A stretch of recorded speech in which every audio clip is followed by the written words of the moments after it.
pourquoi elles n'ont pas pu parler d'une seule voix après 88, hein? On se souvient aujourd'hui, on va dire les mots comme ils sont. Le FFS et le RCD se sont fait une guerre pendant des années, n'est-ce pas? Et c'est à déplorer. J'ai une explication, une tentative d'explication. Ce n'est peut-être pas la vérité. Est-ce qu'on n'a pas été dans l'essentiel? Est-ce que le superflu, pour paraphraser René Char, un grand poète, c'est-à-dire que le superflu a pris le dessus sur l'essentiel? Je pense qu'il y a eu erreur d'analyse politique de part et d'autre.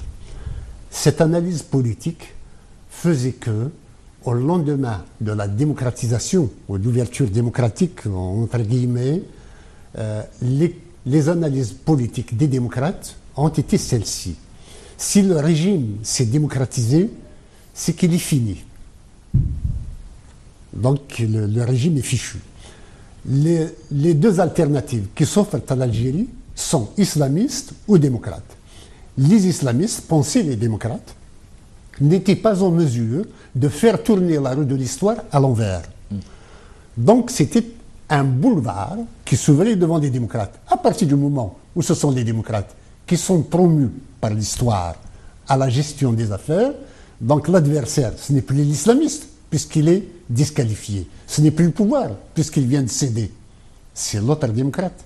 Et on a commencé à tirer les uns sur les autres.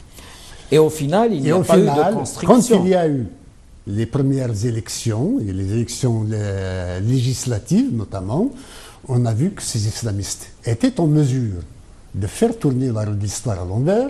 On a même vu quelqu'un qui a parlé de régression féconde dans ce cas-là. Et quand le régime a bloqué le processus électoral en janvier 1992, on a vu que ce régime n'était pas si fini que cela.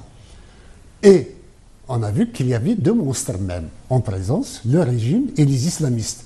Mais entre-temps, au lieu que les démocrates fassent leur constat d'échec et disent, bon, devant ces monstres, peut-être qu'on doit créer un troisième voie, un troisième pôle, qui est celui des démocrates, de se rapprocher, notamment le FFS du RCD.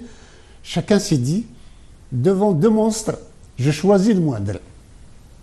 Donc pour le FFS, il considérait que le pire des ennemis, c'est le régime, et qu'il fallait donc s'allier avec les islamistes.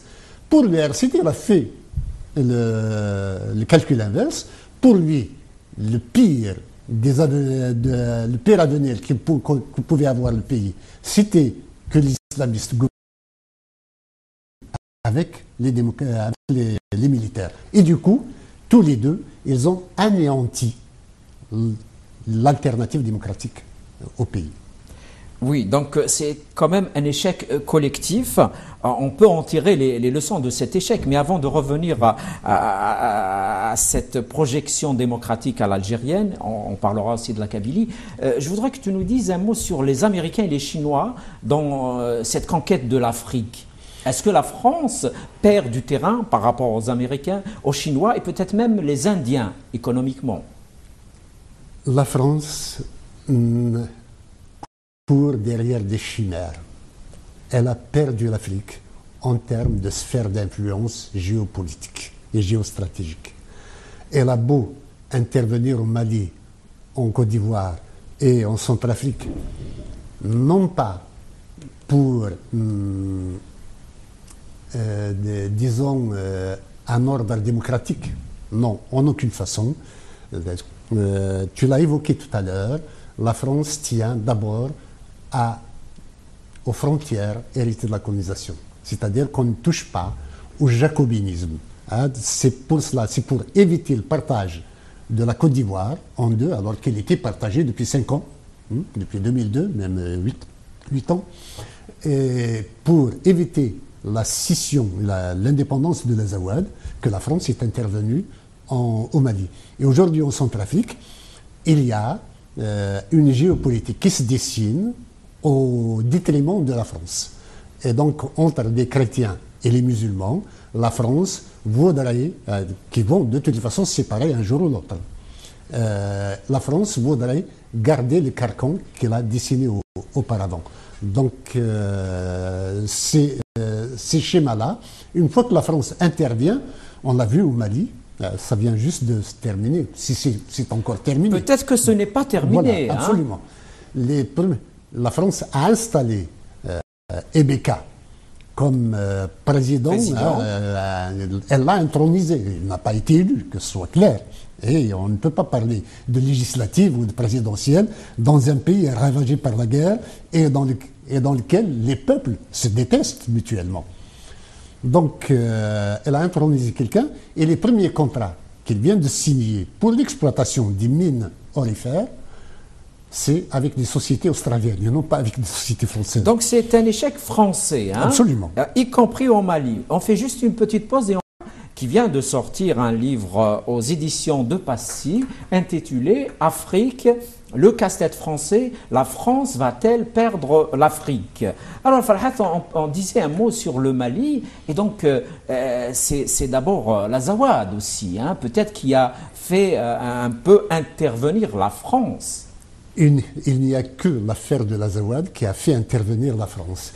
On a fait croire qu'il y avait l'AQMI. On sait que l'AQMI est un produit algérien, des services algériens, et non pas une mouvance politique qui veut instaurer un califat mondial.